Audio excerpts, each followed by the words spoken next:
ഇനി നമുക്ക് നേരെ ബീഹാറിലേക്ക് ഒന്ന് പോകണം. ബീഹാറിൽ ഇന്നലത്തെ തിരഞ്ഞെടുപ്പുണ്ടല്ലോ, അത് റെക്കോർഡ് പോളിംഗ് ആയിരുന്നു. ആ റെക്കോർഡ് പോളിംഗിൽ പ്രതീക്ഷ വെച്ചിരിക്കുകയാണ് മുന്നണികൾ. വിജയം അവകാശപ്പെട്ട പ്രധാനമന്ത്രിയും തേജസ്വി യാദവും രംഗത്തെത്തി. മാറ്റത്തിന്റെ വോട്ട് എന്നാണ് പ്രതിപക്ഷം പറയുന്നത്, നിലനിൽക്കാനുള്ള വോട്ട് എന്നാണ് ഭരണപക്ഷം. മാറ്റത്തിന്റെ സൂചനയെന്ന് ജൻസുരാജ് പാർട്ടി നേതാവ് പ്രശാന്ത് കിഷോറും പ്രതികരിച്ചു. രണ്ടാം ഘട്ട വോട്ടെടുപ്പിനായുള്ള ഒരുക്കങ്ങൾ തുടരുകയാണ്. JP നദ്ദയും അമിത്ഷായും ഇന്ന് റാലികളിൽ പങ്കെടുക്കും. ചൊവ്വാഴ്ചയാണ് 122 സീറ്റുകളിലേക്കുള്ള വോട്ടെടുപ്പ്.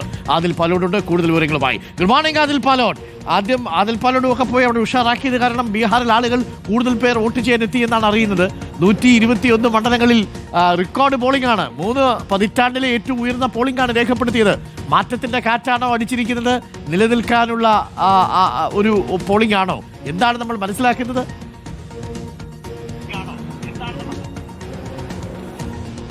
ഇപ്പൊ നമുക്കിപ്പോ പ്രവചിക്കാനാകാത്തൊരു സ്ഥിതിവിശേഷമാണ്. ബീഹാറിൽ ആരും പ്രതീക്ഷിച്ചില്ല എന്നുള്ളതാണ്. 64% മുകളിലേക്ക് പോളിംഗ് പോകുമെന്ന് ശരിക്കും സ്വപ്നം പോലും ഒരു പാർട്ടികളും കണ്ടിരുന്നില്ല. ബീഹാറിൽ സാധാരണഗതിയിൽ കഴിഞ്ഞ തവണ 57% പോളിംഗ്. 30 വർഷത്തേതല്ല, ചരിത്രത്തിലെ തന്നെ 1951 ശേഷമുള്ള ഏറ്റവും ഉയർന്ന പോളിംഗ് എന്നാണ് അവസാനത്തെ കണക്ക് പുറത്തുവിട്ടുകൊണ്ട് കേന്ദ്ര തെരഞ്ഞെടുപ്പ് കമ്മീഷൻ തന്നെ പറഞ്ഞത്. തെരഞ്ഞെടുപ്പ് കമ്മീഷൻ പറയുന്നതാകട്ടെ SIR ഒക്കെ നടപ്പിലാക്കിയതുകൊണ്ട് ഇനാക്റ്റീവായ കുറെ വോട്ടർമാരെ ഒഴിവാക്കാൻ കഴിഞ്ഞു. അതാണ് ഈ പോളിംഗ് ശതമാനം ഉയരാൻ കാരണമെന്നാണ്. ഏതായാലും എല്ലാ മുന്നണികളും വലിയ ആത്മവിശ്വാസത്തിൽ തന്നെയാണ്. തേജസ്വി യാദവ് വലിയ ആത്മവിശ്വാസം പ്രകടിപ്പിക്കുന്നു. ഭരണവിരുദ്ധ വോട്ടുകളാണ് ഈ രൂപത്തിൽ അത്രയും ഭരണത്തെ വെറുത്തുപോയ ആളുകൾ എന്നുള്ളതാണ് മഹാസഖ്യത്തിന്റെ പ്രതികരണമായി പുറത്തുവരുന്നത്. അതേസമയം ആളുകൾക്ക് നൽകിയ ക്ഷേമ പദ്ധതികൾ അവർ ഏറ്റെടുത്തു. അതിന്റെ ഭരണ തുടർച്ചയ്ക്കുള്ള ഊട്ടാണ് എന്ന് പ്രധാനമന്ത്രിയും NDA നേതാക്കളും പറയുന്നു. ഇതൊക്കെ എന്താകും, ഇവരുടെയൊക്കെ ആത്മവിശ്വാസം ഏതുവരെ മാത്രം എന്ന് ചോദിച്ചാൽ അടുത്ത വെള്ളിയാഴ്ച വരെ മാത്രമേ ആയുസുള്ളൂ എന്നുള്ളതാണ്. ഇനിയിപ്പോൾ രണ്ടാം ഘട്ടമാണ്.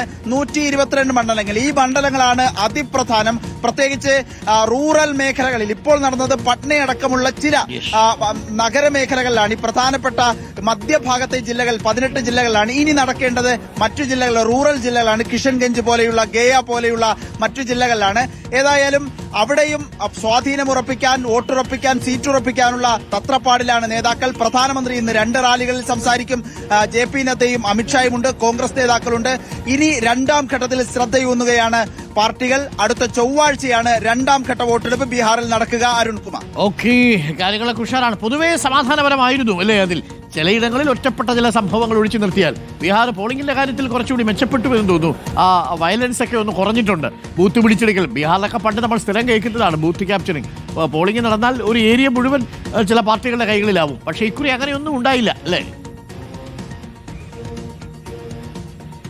ഇല്ല, പ്രത്യേകിച്ച് പറയേണ്ടത് ചിലയിടങ്ങളിൽ അമിത്ഷായുടെയൊക്കെ പ്രധാന മുദ്രാവാക്യം ചിലയിടത്തൊക്കെ നക്സൽ ബാധിത മേഖലയൊക്കെ ഉണ്ടാവാറുണ്ട്. അപ്പോൾ ഉച്ചയ്ക്ക് 3 മണിക്ക് തന്നെ പോളിംഗ് അവസാനിപ്പിക്കേണ്ട സ്ഥിതിയുണ്ട്. ഇത് ആദ്യമായിട്ടാണ് മുഴുവൻ സമയം ബീഹാറിൽ ഒരു ഘട്ടം മുഴുവനായി തന്നെ 5 മണിവരെ 6 മണിവരെയൊക്കെ പോളിംഗ് തുടർച്ചയായി നടത്താൻ കഴിയുന്നത് എന്നത് ചരിത്രപരമാണ് എന്ന് NDAയുടെ തെരഞ്ഞെടുപ്പ് മുദ്രാവാക്യം തന്നെയായിരുന്നു. അത് നക്സൽ ഫ്രീ ആയി ബീഹാർ മാറിയതിന്റെ കാര്യമാണ് എന്നുകൂടി പറയുന്നുണ്ട്. ഏതായാലും അതിനിടെ ചില അനിഷ്ട സംഭവങ്ങളുണ്ടായി. പ്രത്യേകിച്ച് BJPയുടെ ഉപമുഖ്യമന്ത്രിയായ വിജയ് കുമാർ സിൻഹയെ ഗ്രാമത്തിലെ ആളുകൾ റോഡ് നന്നാക്കി കൊടുത്തില്ല എന്ന് പറഞ്ഞ ആളുകൾ തടഞ്ഞു, കല്ലെറിഞ്ഞു, ചെരുപ്പെറിഞ്ഞു.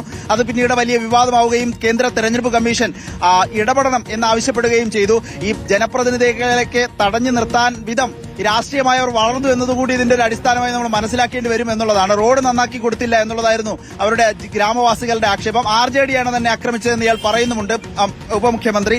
ഏതായാലും ബീഹാർ ഇനി അടുത്ത ഘട്ടത്തിലേക്ക് കടക്കുകയാണ്. അതിൽ പരമാവധി വോട്ടുറപ്പിക്കാൻ, പരമാവധി സീറ്റുറപ്പിക്കാനുള്ള ശ്രമത്തിലാണ് മുന്നണികൾ. Okay, thank you. ആദിൽ പാലോടാണ് ബീഹാറിൽ നിന്ന് വിവരങ്ങൾ നൽകുന്നത്. Thank U.